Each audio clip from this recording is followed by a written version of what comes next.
Zoé Robledo, del Grupo Parlamentario del PRD en el Senado de la República. Antes que nada, muchas gracias por estar aquí. Gracias, Ricardo. Zoé, te conozco de toda la vida prácticamente, y yo pocas veces había visto una lucha tan clara, tan contundente, tan decidida, yo diría que hasta tan obsesionada por empujar una ley como la Ley 3 de 3 que has venido impulsando de manera muy constante. ¿A qué se debe y a qué espíritu corresponde esta ley fundamentalmente? Mira, yo creo que el espíritu que mueve a la Ley 3 de 3 es, por un lado, la vocación democrática, pero por el otro lado, un instinto de supervivencia. Y un instinto de supervivencia, A ver. te lo digo porque no creo que el país y la clase política haya pasado por una crisis tan seria y tan severa de credibilidad y de confianza. Hoy hay una mayoría de mexicanos que cree que todos los políticos somos corruptos y que además sueña que la forma como se pueden solucionar sus problemas es con el famoso que se vayan todos. Si se van todos, se resuelve. Yo recuerdo, estuve en Argentina en los tiempos de la crisis y ahí surgió esa frase. Ahí surgió esa frase. Y uno frase. le preguntaba, oye, ¿usted se refiere al presidente y al gabinete? No, a todos. Todos. A los diputados, a los senadores, a todos, señor. Así es. Hubo una persona que ahí tengo el testimonio que dice, hasta los elevadoristas de los edificios públicos, También se vayan todos. Sí, y es que mira, y vemos las cifras de la percepción de la corrupción. 74% de los mexicanos cree que todos los políticos somos corruptos. Entonces, por eso yo digo, es instinto de supervivencia, o hacemos algo o esto ya no aguanta más. Para eso es que se está presentando una serie de leyes, incluida la Ley 3 de 3, que es la de responsabilidades de los servidores públicos, es decir, cómo tienen que actuar a partir de ahora los servidores públicos. ¿Cuáles son las directrices a partir de las cuales uno entra a la política y tiene que guiarse? Pero además de las directrices, las obligaciones, que cuando no se cumple una obligación se convierte en un delito grave, un delito no grave, perdón, y después los tipos de corrupción que ya deben de ser perseguidos y mucho más ampliados. Nos quedamos en la idea de que la corrupción era abrir el cajón del erario público, meter la mano y guardárselo en la bolsa. Hoy la corrupción es mucho más sofisticada. A ver, tiene por que ver ejemplo, con tú otros... hablas en 3 de 3, Sí. la declaración patrimonial. Sí.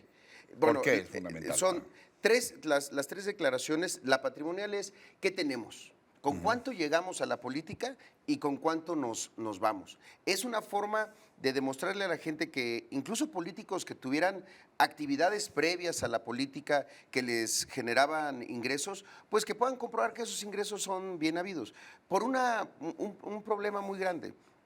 Hoy en México se está haciendo política con dinero y después dinero con la política. Es decir, alguien entra, se hace candidato, consigue dinero de personas. Y a veces hasta del crimen organizado. Y a veces hasta el crimen organizado, qué bueno que lo mencionas, con la promesa de que a los empresarios, constructores, por ejemplo, muchas veces, pues préstame para la campaña y yo te lo voy a pagar con obra pública a 10 veces más de lo que me prestaste. Y la otra, el crimen organizado entrándole a la política y que tiene que ver con, yo le doy al candidato para que después se haga ojo de hormiga a la hora de aplicar la ley. Entonces, esa es la principal razón por la cual creemos que la patrimonial es importante. Si uno entró con una casa y a partir de devengar un sueldo pudo crecer su patrimonio, pues que lo pueda comprobar, pero no seguir con esta lógica de que... ¿Cuántos importantes funcionarios públicos conocemos que hayan terminado y que vivan en una medianía republicana? La mayor parte tienen inmensas mansiones. Declaración de impuestos. Mira, yo creo que, y particularmente con los senadores, si somos nosotros los que determinamos cuántos impuestos se le van a aplicar a la población, a las empresas, lo menos que podemos hacer es demostrar que nuestras responsabilidades fiscales las cumplimos, que estamos pagando nuestros impuestos. Pero además tiene otra razón la declaración de impuestos para que el 3 de 3 funcione.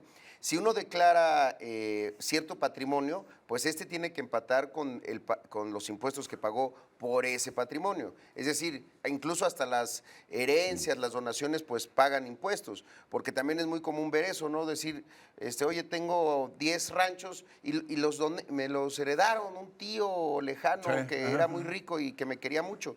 No, bueno, eso, si fuera así, tendría que haber pagado impuestos. Es solamente para demostrar que cumplimos las responsabilidades fiscales, pero además que que empatan una declaración con la otra. Ahora, también ha estado en el centro del debate recientemente este término, que es el tercer eje de tu propuesta. Así es. La declaración de intereses. ¿De qué se trata? Eso me parece que es lo más relevante, porque al final de cuentas las otras dos ya las hacemos, nada más que no las hacemos públicas. Es decir, todos los políticos, todos los funcionarios tienen que entregar su declaración patrimonial y pues tienen que pagar impuestos.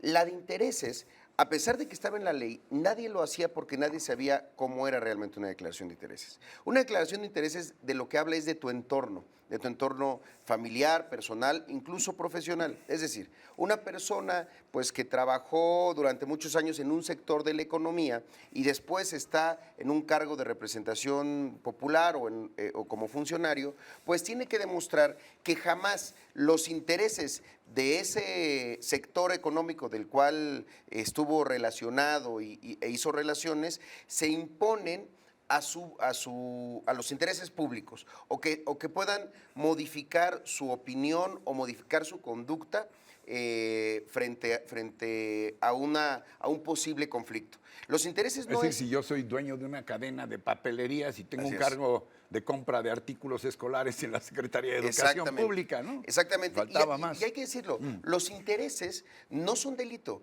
El asunto es que se tienen que declarar. Claro. Y una vez que se declaran, tiene que haber instancias especializadas y autónomas al que incluso el funcionario pueda acudir y decir, oiga, a ver, viene esta votación de tal tema.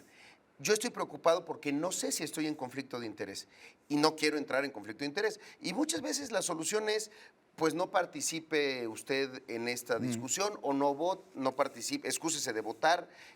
O demuéstrenos que no ha sido beneficiario de tales contratos. O es más, muchas veces dices, no hay conflicto de interés, usted tiene todo el derecho a participar en esto. Vaya, es muy difícil pensar que hay una persona sin intereses. Todos tenemos una trayectoria y demás, y no es que los intereses estén prohibidos, lo que debemos evitar es... tu esposa está propietaria de no sé qué negocio. Exacto, y por eso el entorno también es importante, porque yo puedo decir, bueno, yo nunca he participado en la industria nuclear, pero resulta que mi esposa se dedicó 10 años a eso y que si yo voto una ley a favor voy a beneficiar al grupo del cual ella participaba o los hermanos, los padres y demás. Ahora, hablabas hace rato de que es uno de los esfuerzos. Se está implementando también una ley de transparencia y anticorrupción. Sí. ¿Cómo vamos en esa vía, en esa ruta? Mira, yo creo que vamos bien, vamos mejor que antes, porque todavía en el debate. Todo el andamiaje que se construyó con la ley de transparencia es a partir de una idea. La mayor transparencia, mayor acceso a la información va a construir una mejor democracia. Pero la otra parte de la que estamos discutiendo ahora, el Sistema Nacional Anticorrupción, porque podemos tener buenas leyes de transparencia, pero si no tenemos una buena forma de prevenir y de sancionar la corrupción, pues por más transparencia van a convertirse en notas del periódico y nada más. No, aquí hay que poder desdoblar eso en, ya descubrimos que aquí hubo una tranza, ¿quién puede perseguirla, investigar y sancionarla? Y eso es lo más importante del sistema. El Sistema Nacional Anticorrupción que está planteado en la Constitución y del cual estamos creando las leyes secundarias es una mesa de 7 patas en donde está la Auditoría Superior de la Federación, está el Consejo de la Judicatura, está lo que sigue siendo hoy la Secretaría de la Función Pública, que va a ser la Secretaría de Control Interno, el Tribunal Administrativo y lo más importante, un comité de participación ciudadana. ¿Por qué digo que es lo más importante? Porque aquí, en este caso, el poder nunca se construye y se destruye, solo se redistribuye. Hay un número limitado de poder que hoy lo tiene el gobierno para autolimitarse. Es decir, hoy ¿quién limita al poder? El propio poder desde la Secretaría de la Función Pública. Lo que creemos es que esa atribución tiene que estar en manos de los ciudadanos y que el comité coordinador Es decir, Es el algo jefe. similar como a quien implementa la justicia, pues también de la Procuraduría, que depende del propio poder. Exacto. Pero perdón, sigue. Bueno, otra de las patas es justamente la Fiscalía de Combate a la Corrupción, que es una fiscalía nueva dentro de la PGR. O sea, son 7 instancias. Pero ¿quién las coordina? Nosotros creemos que tienen que ser los ciudadanos, el Comité de Participación Ciudadana. Déjame poner un ejemplo. Uno de los grandes problemas del antiguo régimen era se robaban los votos y se robaban el dinero. ¿Cómo resolvimos el se robaban los votos? Pues con el IFE. Con el IFE y con el IFE ciudadano en particular. En el momento en el que se hicieron los consejeros magistrados, que eran 100% ciudadanos, y después pasamos al IFE aquel de Woldenberg, que todo el mundo recuerda, y que fue el que sancionó Pemex Gate, y que fue el que sancionó Amigos de Fox. O sea, y dejaron atrás cualquier cercanía con los partidos. Y con el poder mismo. Y con el poder mismo implementaron. Entonces, lo mismo. Si así resolvimos el cómo no se roben los votos, resolvamos el no se roben el dinero con ciudadanos al frente. Ciudadanos a los que les paguen, ¿eh? Porque hay una discusión, ¿deben de ser honorarios o no? No, a ver, queremos que se dediquen a esto todo el tiempo, que tengan equipo, que tengan una estructura para que entonces sean los ciudadanos quienes limiten al poder. En Singapur, alguna vez pregunté, ¿no son demasiadas severas las leyes contra la corrupción? Bueno, contra el tráfico de drogas y contra la corrupción.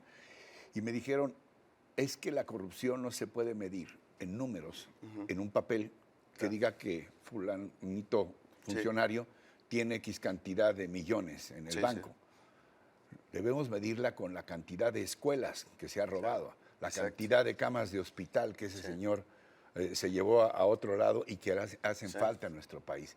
Tenemos finalmente una idea del daño tan grave que causa la corrupción en México, Zoé, y evitar esta parte superficial, anecdótica de la corrupción. Mira, yo creo que sí, ya podemos irnos acercando. Yo te diría, la corrupción, según Banco Mundial, podría costar hasta 9 puntos del PIB. Para que nos demos una idea, toda la reforma energética se hizo por 2.5% del PIB. O sea, esa es la proyección ideal, óptima, con buenos precios de petróleo, etcétera. 2.5. La corrupción podría estarle costando al país 9 puntos del PIB. Te doy 2 datos más.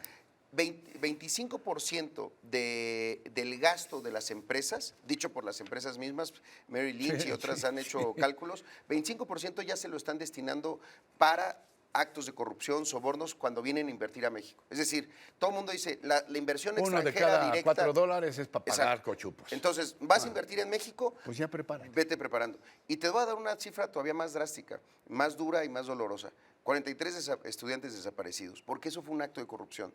La corrupción está matando también en México. No solamente afecta a la eficiencia del servicio público, no solamente afecta a la economía, desde las grandes inversiones hasta la economía familiar.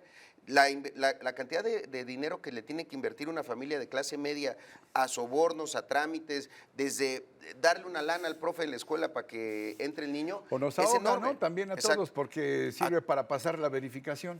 O sirve para pagar la verificación. Pero yo lo diría en ese sentido. La corrupción en México también mata. Ayotzinapa fue un acto de corrupción.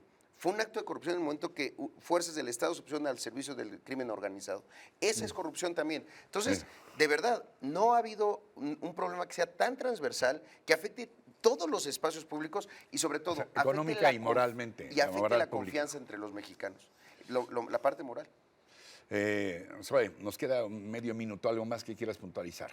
Pues mira, Ricardo, yo creo que este es el gran reto de nuestra generación, de mi generación de políticos, para que yo en 20 años pueda ver a los ojos a mis hijos y que me digan, oye, cuando estaba pasando esta crisis en México sobre la corrupción, ¿tú qué estabas haciendo? Porque en esto yo sí creo una máxima. O estás dispuesto a morir como héroe o te estás dispuesto a vivir como villano y formar parte. En esto va a haber un momento de quiebre y ese momento de quiebre ojalá sea institucional y ojalá sea a partir de ofrecer leyes y sobre todo seguir el mandato de la gente que con 634,000 firmas nos están diciendo una cosa muy simple, hagan algo. Le estamos dando chance de que el enojo no lo estamos manifestando en las calles. Como un estallido social. Exacto, lo estamos manifestando en unas firmas para una iniciativa ciudadana. Entonces el mandato es claro, hagan algo, pues ojalá podamos responder. Zoe Robledo, senador de la República por el Partido de la Revolución Democrática, el PRD. Gracias, como siempre. No, hombre, Zoe, gracias. Gracias a ustedes también por su atención, por su compañía, pero sobre todo lo que más apreciamos, que es su confianza. Hablábamos de confianza, ¿no? Claro. De su confianza en este espacio. Yo los espero la próxima semana en otro Reporte 13. Hasta entonces, hasta siempre.